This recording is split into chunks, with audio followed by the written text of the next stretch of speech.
Bringing a new puppy into your home is one of life's most joyful experiences. You're filled with excitement, love, and probably a little bit of nervousness. That's completely normal. You want to do everything right for this tiny, furry being who now depends on you for everything. One of the most important first steps you can take is crate training. I know the word crate can sometimes sound harsh or confining, but I want you to completely reframe that idea. This isn't about putting your puppy in jail. It's about giving them a gift, a safe, personal space that belongs only to them. Think of it this way. Dogs, by nature, are den animals. Their ancestors sought out small, enclosed spaces to rest, raise their young, and feel secure from the outside world. This instinct is still very much alive in our modern puppies.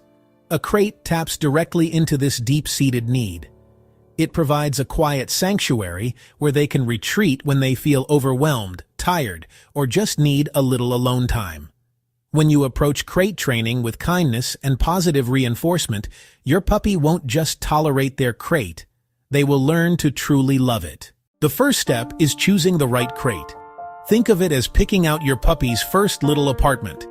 You have two main options: wire crates, plastic crates. Wire crates are fantastic because they offer great ventilation. Wire crates allow your puppy to see what's going on around them.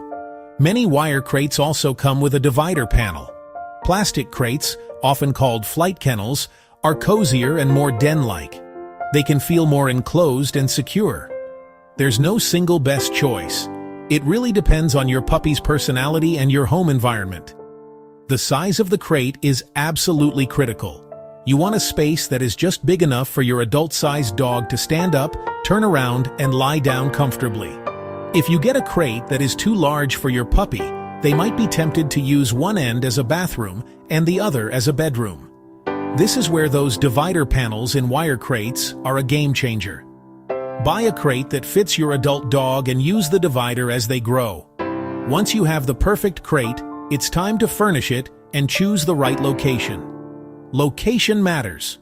Don't stick the crate in a lonely basement, a cold garage, or an unused room. Place the crate in a room where you all spend a lot of time, like the living room or a corner of the kitchen. Now for the most important part, the first introduction. Remember our mantra, this is a happy place. Our energy and attitude will shape how our puppy feels about their new den. Leave the crate door open. Let your puppy explore on their own terms. Don't push them in. Don't force them. Don't make a big deal out of it. Let their natural curiosity take over. Sniff it. Walk around it. Peek inside. Every little bit of voluntary interaction is a win. Turn the crate into a treasure chest. Toss a few high-value treats near the entrance. Small pieces of chicken, special puppy treats. Toss treats just inside the door. Toss treats all the way to the back. Let your puppy go in. Let them get the treat. Let them come right back out. We're not closing the door yet. Build a powerful positive association. Good things happen in the crate. Keep your voice soft, happy, and encouraging. Feed meals inside the crate to build the connection. Place the food bowl at the open door. Just stick the head in. Move the bowl further toward the back over a few meals. Eventually, they'll step all the way inside to eat. The crate becomes a safe, rewarding place. They get food. Keep the door open. Give your puppy total control. They can enter as they please. They can leave as they please. Once your puppy is happily going into the crate for treats and meals, you can start practicing with the door closed. The key is to start incredibly small. The first time you close the door, it might only be for a few seconds. Toss a treat in. Let your puppy go inside. Gently close the door. Stay right there. After just 5 or 10 seconds, open the door and praise them calmly. We are teaching them that the door closing is no big deal and that you will always come back. Repeat this process multiple times a day. Gradually increase the duration. Go from a few seconds to 30 seconds to a minute to a few minutes. While the door is closed, stay in the room. Sit on the couch, read a book, watch TV. Your calm presence is reassuring. If your puppy whines or cries, it's very important not to open the door immediately. If you do, they learn a simple lesson. If I make noise, the door opens. Wait for a brief moment of quiet, even if it's just for a second or two, and then open the door. This rewards the quiet behavior, not the whining. As your puppy gets comfortable being in the crate for several minutes while you are in the room, you can start practicing leaving the room for very short periods. Start by walking out of sight for just 10 seconds, then come right back. Slowly extend the time you are gone. Always make your departures and arrivals very low-key. Don't have a big emotional goodbye or a frantic, excited hello. This helps prevent separation anxiety.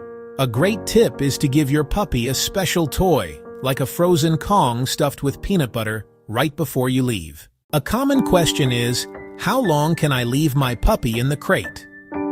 A good general guideline is the age in months plus 1 rule. For example, a 2-month-old puppy can typically handle up to 3 hours in a crate, and a 3-month-old can handle up to 4. However, this is a maximum. Young puppies have small bladders and need frequent potty breaks. Never use the crate to store your puppy for your entire workday. It's a management tool for short-term safety and training, not a long-term solution for an empty house. Nighttime can be the most challenging part of crate training for new puppy owners. It's dark, everyone is asleep. Your puppy can feel lonely and scared. For the first few weeks, I strongly recommend placing the crate right next to your bed. This simple act can make a world of difference. Your puppy can hear you breathing, smell your scent, and know they are not alone. If they wake up and get a little anxious, you can comfort them with your voice or by putting your fingers through the crate door. This proximity provides immense security. Be prepared for nighttime potty breaks. A young puppy simply cannot hold it all night. They will need to go out.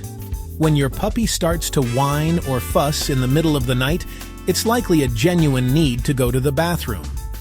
Your job is to make these trips as boring as possible. Take them out of the crate on a leash, carry them directly outside to their potty spot, and use a calm, quiet potty cue like "Go Potty." Once they do their business, give them quiet praise and take them straight back to their crate. Keep the lights dim, don't engage in exciting talk, and don't let them run around and play.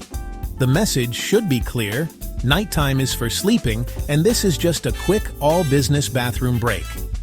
After they are back in their crate, they should settle down again quickly. If you make these outings fun and exciting, you might find your puppy starts waking you up just for the attention, not because they actually need to go out.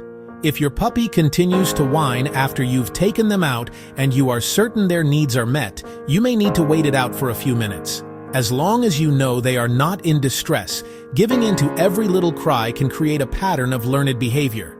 This is tough, I know. Your heart will tell you to rush to their side. But by waiting for a moment of quiet before offering comfort or opening the door, you are teaching them the valuable skill of self-soothing. With consistency, the nights will get easier, and soon you will all be sleeping peacefully until morning. As you move through this process, it's crucial to recognize the signs that your training is working. You will start to see your puppy go into their crate voluntarily without any treats or prompting, simply to take a nap, chew on a toy. They will remain calm and relaxed when you close the door. They will settle down quickly at night, sleep for longer stretches. These are not just small wins. They are huge victories. Celebrate them. Every time your puppy makes a good choice, reward them with praise, a gentle pat, a favorite treat. Positive reinforcement is the fuel that powers this entire journey. The biggest mistake you can ever make is using the crate for punishment. If your puppy has an accident, chews up a shoe, never, ever shove them in the crate as a consequence. The crate must always and forever remain a sanctuary, a place of safety and comfort. Using it for punishment will instantly undo all your hard work and create fear and anxiety.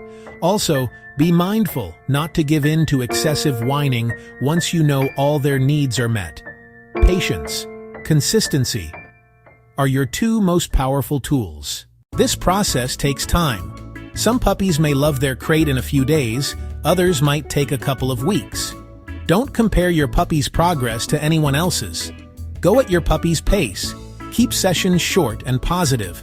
Always end on a good note.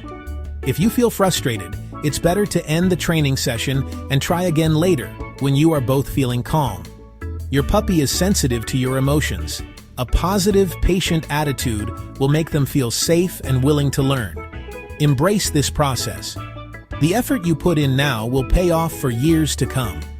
A crate-trained dog is easier to manage, safer when home alone, a better travel companion.